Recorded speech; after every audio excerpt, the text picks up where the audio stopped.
Shubham sir से आग्रह करूंगा श्री प्रेम परमानंद महाराज जी का स्वागत करें।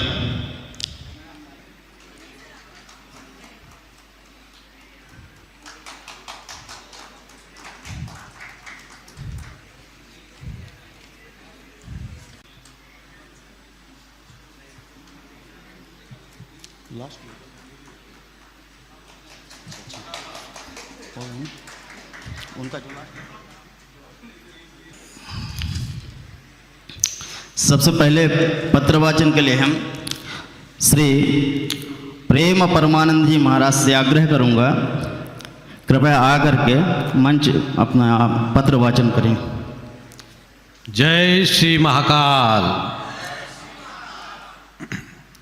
ब्रह्मांड क्षत्रदंडः शतधृति भवनाम्भोरुहो नालदंडः क्षोणीनो कूपदंडः शरदमरसरत्पट्टिकाः केतुदंडः ज्योतिश्चक्राक्षदंडस्त्रिभुवनविजयस्तम्भदण्डो घृदण्डः श्रेयस्ते विक्रमस्ते वितरतु विबुधद्वेषिणां कालदण्डः करकलितकपालः कुण्डलीदण्डपाणिस्तरुणतिमिरनीलव्यालयज्ञोपवीति क्रतुसमयसपर्या विघ्नविच्छेदहेतुर्जयति बटुकनाथः सिद्धिदः साधिकानां युष्माकङ्काचिदन्या जगदुपरि समुद्भूतलावण्यवन्या धन्या शैलेन्द्रकन्या त्रिभुवनजननी विश्वमान्या वदान्या निःशङ्कं शङ्कराङ्के तडिदिवलसिता प्रोल्लसन्ति हसन्ति रक्षा दक्षा विपक्षा वलिविलयकरी शाङ्करी शङ्करोतु भवानी शङ्करो वन्दे श्रद्धा विश्वासरूपिणो याभ्यां विना न पश्यन्ति सिद्धा स्वान्तस्थमीश्वरं वन्दे बोधमयं नित्यं गुरुं शङ्कररूपिणं यमाश्रितो हि वक्रोऽपि चन्द्रः सर्वत्र वन्द्यते नमोऽस्तु रामाय सलक्ष्मणाय देव्यै च तस्यै जनकात्मजायै नमोऽस्तु रुद्रेन्द्रयमानिलेभ्यो नमोऽस्तु चन्द्रार्कमरुद्गणेभ्यः नारायणसमारम्भां शङ्कराचार्यमध्यमाम् अस्मदाचार्यपर्यन्तां वन्दे गुरुपरम्परां शङ्करं शङ्कराचार्यं केशवं बादरायणं सूत्रभाष्यकृतो वन्दे भगवन्तौ पुनः पुनः। नमः परमहंसास्वादित चरणकमलचिन्मकरन्दाय भक्तजन्मानसनिवासाय श्रीमत्कृष्णचन्द्राय धर्म की अधर्म का प्राणियों में विश्व का गौ माता की गौ हत्या यति चक्रचूड़ामणि धर्म सम्राट परिवाजिकाचार्य श्रीमद परमहंस स्वामी श्री करपात्री जी महाराज की, वीर विक्रमादित्य महाराज की, दातावंतिकानाथ महाकालेश्वर महाराज की, हर सिद्धि मैया की, नमः पार्वती पते हर हर महादेव। उपस्थित प्रबुद्ध जनों, प्यारे छात्र छात्राओं, समुपस्थित मंचासीन समस्त विद्वज्जन आचार्यगण, विभिन्न देशों से प्रांतों से पधारे हुए समस्त जिज्ञासु मुमुक्षुजन, परम सौभाग्य का विषय है कि भूत भावन दाता अवंतिका अनाथ महाकालेश्वर महाराज की इस पावन परम पावन नगरी में यहाँ के वीर विक्रमादित्य राजा विक्रमादित्य भगवान महादेव के अनन्य उपासक रहे और उन्हीं के संरचना में रह कर के उन्होंने आदि गुरु शंकराचार्य को, जिन्होंने ताम्रपत्र पर अपना लेख प्रस्तुत किया था, ऐसे थे राजा वीर विक्रमादित्य, जिनके कारण आज हमारी चारों सनातन धर्म की जो प्रभु चारों मठ हैं शंकराचार्य के और अद्वैत वेदांत का जो मत है वो सुरक्षित है। वो आज उज्जैनी के राजा वीर विक्रमादित्य, अवंतिकापुरी के राजा विक्रमादित्य की देन है। विषय है अंतर्राष्ट्रीय जो शोध संगोष्ठी है, उसमें मंदिर संस्कृति वास्तु व्यवस्थापन संघर्ष एवं पुनरुत्थान के अंतर्गत प्रवचन, सत्संग एवं भंडारे का प्रबंधन, जो कि हमें ये सारी चीज़ें हमारे सद्गुरुदेव अनंत शिव श्री डॉक्टर लक्ष्मण चैतन्य ब्रह्मचारी जी महाराज के अनुग्रह से, उनकी कृपा से प्राप्त हुई है और उन्हीं का कृपा प्रसाद दास को मिला है, जो आपसे यहाँ साझा कर रहे हैं। सत्संग किसे कहते हैं, प्रवचन किसे कहते हैं, उपदेश किसे कहते हैं और इनमें क्या विभिन्नता है, उस पर थोड़ी सी सारगर्भित चर्चा करने का प्रयास करेंगे। मंदिर संस्कृति वास्तु व्यवस्थापन संघर्ष एवं पुनरुत्थान में जो प्रवचन, सत्संग एवं धर्म ग्रंथों का अति विशिष्ट योगदान रहा है, क्योंकि मंदिर से जब हम लौटते हैं, किसी संगोष्ठी से लौटते हैं, तो दो चीज़ें हमारे साथ होती है। तन के पास मिला हुआ प्रसाद का संतोष होता है और मन के पास मिले हुए ज्ञान का विश्वास होता है। और मैं भाग्यशाली हूँ कि मुझे अपने जो विषय में यहाँ से जो लेकर के जाने वाली जो चीज़ें हैं, भंडारे का प्रबंधन, भंडारे का प्रसाद और जो ज्ञान मिलता है हमें मंदिरों से, हमारी इन वैदिक अनुष्ठानों से, वह उसके संबंध में मैं चर्चा करने जा रहा हूँ। प्रवचन यानी क्या? प्रवचन यानी प्रकृष्ट ज्ञान, प्रमाणिक वचन इति प्रवचन।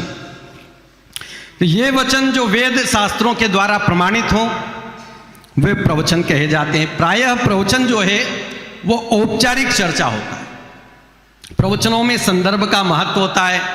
महाभारत के किस पर्व से कौन सा श्लोक लिया गया है, अथवा तो वेद में कौन सी ऋचा कहाँ पर है, और उसके माध्यम से आप प्रवचन में अपने अपने संदर्भ रखते हैं, उसके अनुसार ज्ञान का प्रकाश फैलाते हैं।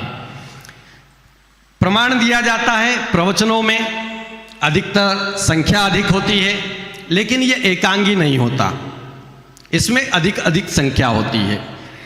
हमारे सद्गुरुदेव ने प्रवचन दिवाकर, प्रवचन सुधाकर, प्रवचन रत्नाकर, प्रवचन पाटल इत्यादि ग्रंथों का प्रणयन किया और हमने उनका अनुभव भी प्राप्त किया। उपदेश जो होते हैं वो प्रायः प्रवचन की अपेक्षा संक्षिप्त होते हैं। उपदेश और प्रवचन में अंतर यही है कि प्रवचन एक अपार जन समुदाय के मध्य भी घटित हो सकता है। उपदेश का स्वरूप छोटा लेकिन सारगर्भित अत्यंत प्रभावशाली होता है। यही कारण है कि आज भी कबीर की वाणी, नानक की वाणी, रैदास की वाणी, भाई मीरा की वाणी, सूर तुलसी की वाणी जग जग में वापलावी थे, विख्यात है, और उनके कही हुई वाणी का लोग पालन करते हुए साधुता को प्राप्त हो रहे हैं। वाणी का जो उनकी उपदेश वाणी है उसमें प्रमाण नहीं मिलेंगे। जैसे कबीरदास जी कहते हैं, पोथी पढ़ी पढ़ी जग मुआ, पंडित भया न कोय, ढाई आखर प्रेम का पढ़े सो पंडित होए। इसमें किसी संदर्भ ग्रंथ का नाम नहीं लिया गया है। अथवा तो मीरा कहती है, मेरे तो गिरधर गोपाल दूसरा न कोई, जाके सिर मोर मुकुट मेरो पति सोई। कहीं किसी ग्रंथ का नाम नहीं लिया, लेकिन एक परमात्मा का नाम लेकर के वो अपनी बात कहती हैं। तुलसीदास जी रामचरितमानस का प्रवचन करते हैं, लेकिन साथ साथ में उमा और महेश्वर के संवाद के रूप में वहां उपदेश भी करते हैं। जैसे हरि व्यापक सर्वत्र समाना, ओ प्रेम ते प्रगट हो ही मैं जाना। इस प्रकार रैदास जी भी कह देते हैं, मन चंगा तो कठोते में गंगा। तो ये जो महापुरुषों की जो सत्य को अपने जीवन में ढालते हैं, उसका अनुसरण करते हैं, आत्मसात करते हैं, उनकी जो तपोमय वाणी होती है वह वाणी उपदेश करती है।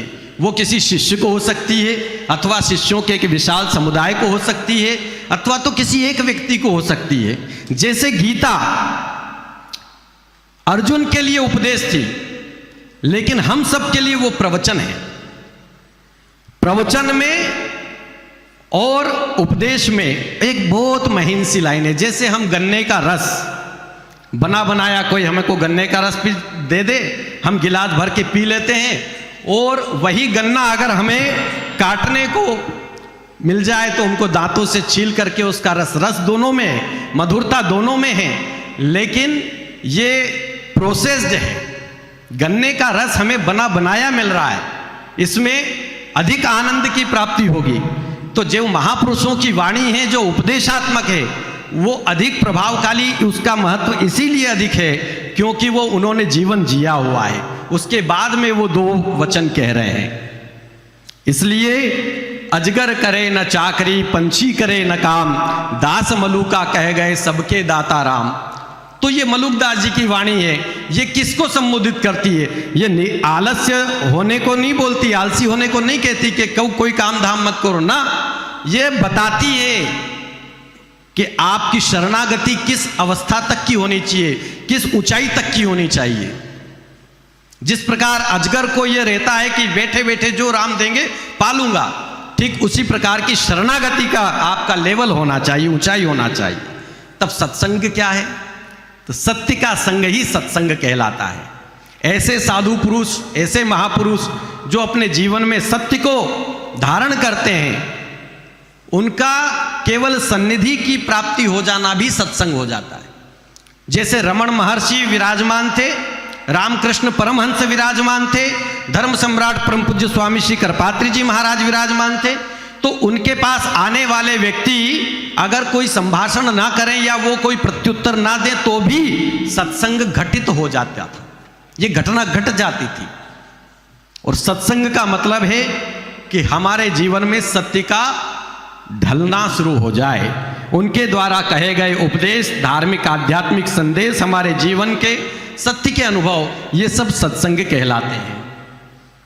दो या अधिक व्यक्तियों के मध्य यह घटित होता है और इस प्रकार सत्संग में प्रवचन भी सम्मिलित हो जाता है, उपदेश भी सम्मिलित हो जाता है। जैसे बुद्ध महात्मा अपने 10-10 हजार शिष्यों को एक साथ उपदेश करते थे, वह भी सत्संग कहलाएगा, उपदेश भी कहलाएगा, क्योंकि वहां शिष्यत्व है। एक विशेष अवस्था होनी चाहिए उपदेश के लिए, एक जिज्ञासु मन चाहिए, एक जिज्ञासा चाहिए। अब हम भंडारे की बात कर लें। भंडारे के लिए क्या क्या आवश्यकता है? हम लोग कुंभ क्षेत्र में अखंड भंडारा करते हैं, महीना भर चलता है। लेकिन भंडारे के लिए जो मुख्य बात है वो 2-3 बातें कहकर मैं विराम लूंगा वाणी से। अनुमानित प्रसाद ग्रहण करने वालों की संख्या का पूर्वानुमान लगाना पड़ता है, कितनी आए। सबसे बड़ी मुख्य बात है खिलाने की भावना, खिला करके खुश होना। यह भावना जब आपके हृदय में होगी तो सब कुछ हो जाएगा। राशन सामग्री का उचित प्रबंधन भी हो जाएगा, प्रसादी बनाने वाले का उचित प्रबंध हो जाएगा, प्रसाद वितरण करने वाले व्यक्तियों का प्रबंध करना होता है। अनुमानित संख्या से कम या अधिक संख्या में अगर आ गए प्रसाद ग्रहण करने वाले तो उनका प्रबंधन हम कैसे करें, यह भी समझना आवश्यक होता है। और स्वच्छता का ध्यान। इस प्रकार हमारे सब शास्त्रों का सार जो हमने पाया अपने गुरु कृपा से वो यही है, प्रेम ही साध्य है, प्रेम ही साधन है और प्रेम ही साधना है। अपनी वाणी को वही विराम देते हुए आप सभी को सादर हर हर महादेव शिव स्मरण, हर हर महादेव।